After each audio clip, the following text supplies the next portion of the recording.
કલ હવારે રિઝલ્ટ ને ટાણે ટેન્શનમાં હારી નીંદર ન થાવ શું લાગે એલા પાસ થઈ જાય કે એમાં સાચું તો લખ્યું પણ 30 માર્ક કાપશે ને તોય 35 તો પોગી જ છેલ્લે સાહેબ ફૂદેડી મૂકી દે પણ પાસ કરી દે અમે ગણિતના પેપરમાં નહોતું આવડતું 200 રૂપિયા તો મૂક્યા જ છે નાપાસ થઈ ગયો તો મારા બાપા તો મને મારી જ નાખશે ભાઈબંધ કહેતા હતા કે 12 વાગે રિઝલ્ટ આવવાનું હે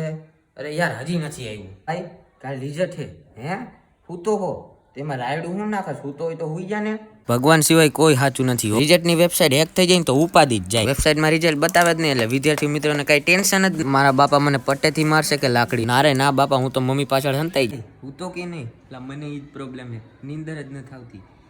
મને તો બહુ બીક લાગે અને આમ જો વેબસાઇટમાં કઈ નવું અપડેટ આવે ને તો કેજી વિશે ને આપે 30 ઈ પાસ કરાવી દે ઈ મારો દ્વારકાધીશ ઘરમાં ટાઈમ ન જતો હાલને ક્યાંક બહાર રખડવા જાય હે